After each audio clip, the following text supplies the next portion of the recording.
Wow, this is special. I want to win this car. I'm expected to win this car. You can even say, given my track record, I need to win this car. This is a prize that defines what my garage is about. It defines what I am about. It's a Dodge, and there's no other way to put it. I gotta get it.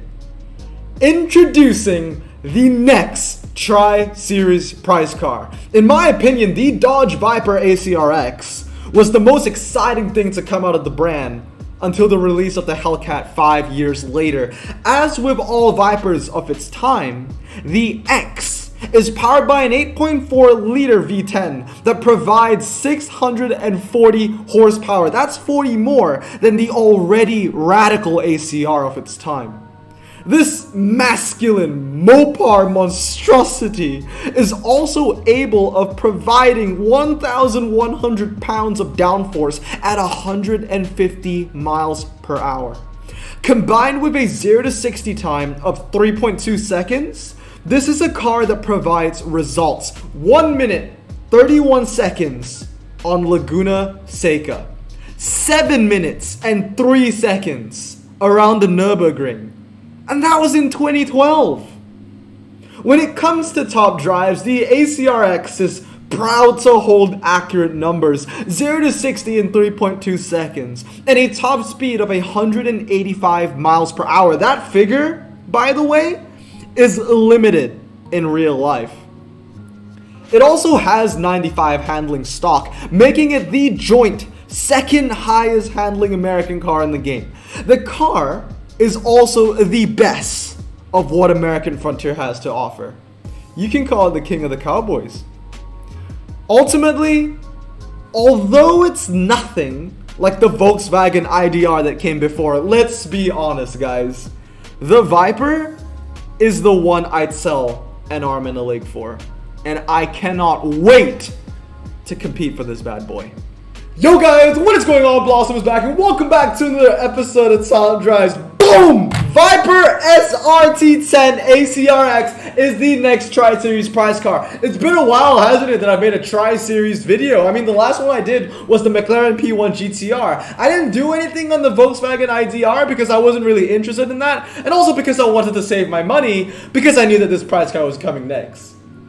I'm joking. I didn't. I just did not care about the Volkswagen, but I am happy that I did not spend on that because I am ready to spend on the Viper SRT10 ACRX finals. Like, this is amazing. I want this car. I need to have this car. Like I said in the intro, I feel like I'm expected to win this car almost, considering how my Dodge garage is. This is like the final piece of the puzzle. The only other one I need is the Avenger, and that's being given out too right now in the Summer Showdown, whatever it's called, the Summer Games. So by the end of the final for the Viper SRT10, there is a possibility that I would have every single Dodge prize car in the game once again. I don't want to jinx it, okay? The requirements don't look too good in my favor. I'm going to need to open a lot of packs. But today I'm going to review basically what this event is going to be and give you my thoughts on what I think the Tri-Series final requirements are going to be. It's going to be your vanilla Tri-Series rundown video from Blossom. It's been a long time since I did this though, since like July. So it's good to be back. It's good to be back. So let's check out the qualifiers. First of all, let me show you the track sets for this event. As you can see, it's kind of like Circuit Breaker from clubs, right? Track set number 1, fast circuit, fast circuit, fast circuit, twisty circuit, and they're all rolling as well. They're not standing starts, they're all rolling starts. You can tell from the little, symbol next to the sun, which also means it's dry, for those that don't know.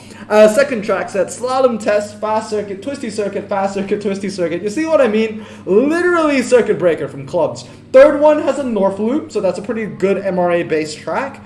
Fast circuit, slalom, twisty circuit, and the last one has a twisty circuit, fast circuit, indoor karting, slalom test, and a karting circuit. So basically, what I'm going to be using for this is going to be maybe one hybrid, one fast-orientated car that can handle, because fast circuits do have turns, so there's a North Loop. And then basically, I'm just going to go with 3 twisty cars as well. So these are the requirements. It's Germany, coupe, rear wheel drive, pretty high RQ limit, by the way. So I don't know, what would I run?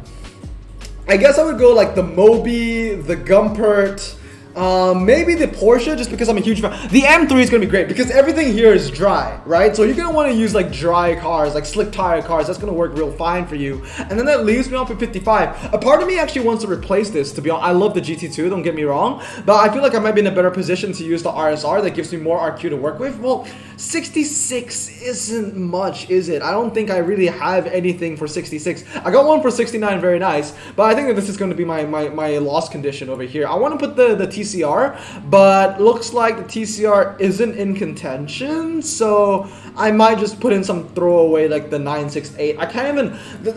No, I think the best thing is actually the Z4. So how much RQ is that? 83? I can run a legendary. Do I have an 83 though? No, I do, but I don't know. That doesn't seem to be like the best hand. If anything, I must use the M3 GTR, the Gumpert Apollo R, and the Moby Dick. Like, these are the three that I have to use. They're the slick tires. They're the ones that handle. They're going to be what you want to use with a circuit breaker. But anyway, let me give you a breakdown on what the prizes are going to be. So it looks like we're jumping back into Japanese, into JPT, Japan Pro Tour. And at the start, everyone said, oh, it's going to be Nissan, right? Because this is a Nissan. That isn't the case, though, because the last car is a Suzuki Jimny Sierra. Now, it's pretty interesting to see what the drivetrains and the tires imply here for the final track sets, because this is standard tires. This is just performance. This is four-wheel drive. This is standard tires. And this one is all surface. This might imply that there is at least going to be one rain racetrack and one off-road racetrack. It might imply that, not 100%, but I would say maybe like 90% that there's going to be at least some form of rain and some form of off-road. I mean, it makes sense because everybody was unpacking the Nissan GT1 race car from the previous final, and if we're running into another event where everyone can use that car again, I'm screwed.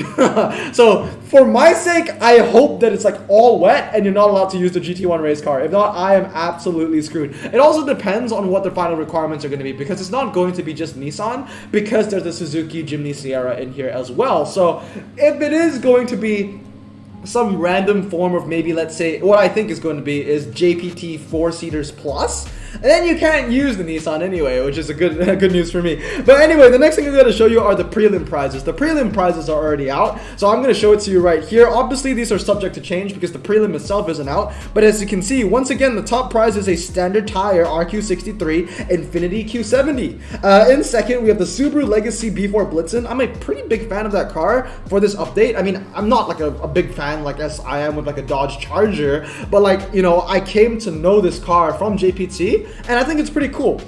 Next up is the Subaru Legacy B4, the Nissan Juke Nismo, and finally the Nissan Stegia, which is actually a really fantastic prize. Like, honestly, if I ended, or if you ended, because I would still be disappointed if I ended 300th in a prelim, but if you ended 300th in a prelim and you got yourself a Nissan Stegia, that's a Blossom Choice car right there. That's a really good car, so I wouldn't be too mad about that. But yeah, once again, we're getting standard tire cars, a bunch of four-wheel drives. At the end of the day, this is my speculation on what I think the finals are going to be. So for all of you guys that are speculating right now, I think that the final is going to be 4+ seaters, like 4+ seaters JPT. So let me just go into filter. I'm going to jump into miscellaneous, no collections and tags. JPT, I'm one car away from 100, by the way, which I think is pretty funny. And then last but not least, we're going to miscellaneous and look for 4+ seaters. So boom, and all cars. And then I need to go into collections and tags and select non-prize. Here we go. So this is what I think the final is going to look like. It's going to be a bit of a GTR fest, isn't it?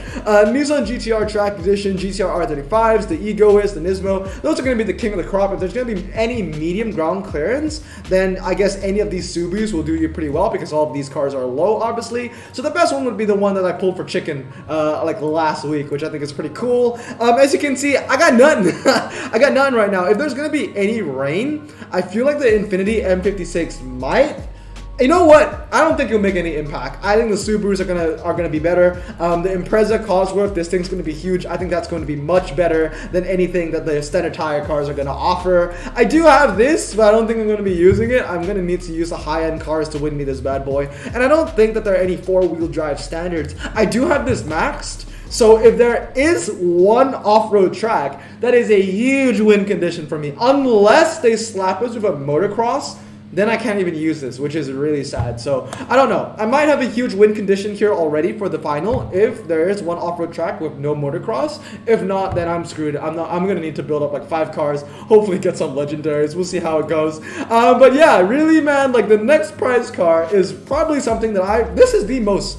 Like my most wanted prize car right now. Honestly, it's like this, the Viper ACR SRT10X or SRT10 ACRX or the Camaro ZL11LE. And the odds of the Camaro ZL11LE coming back is incredibly low. So I need to get this Viper. I didn't get the Volkswagen. A lot of people were wondering, Blossom, why didn't you make any video, any like content on the Volkswagen RDR final?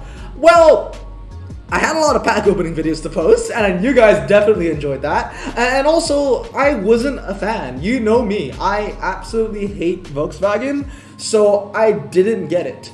Obviously, I made that decision before I found out that the Volkswagen had like 134 MRA. That's kinda nuts. It's definitely gonna bite me in the butt, but let's be honest, I wasn't strong in German events anyway, and that's where the Volkswagen is gonna be the most prominent in. I was never strong in German events. I can't seem to win any of the German cars. It's kind of ironic, right? You have like I have the best German prize car in terms of RQ, but I have to say the 918 is just falling further and further into mediocrity. I don't think it's that good of a prize car anymore. It really isn't. I don't know, man. But anyway, guys, I am hella excited for this next like 2 weeks, man. It's gonna be hell for me. I won't be able to rest until I get this car in my garage. I really hope I get it. If not, I'll have to wait for the rerun, and that's gonna suck. It's really down to the packs, though. I don't really have any cars that are gonna fit what I think is gonna be the final Rex. But anyway, I hope you guys have a great day. What do you think are going to be the final Rex? Comment down below. But I hope you guys have a great day. I'm gonna stay safe, wash your hands, and blossom out. Peace.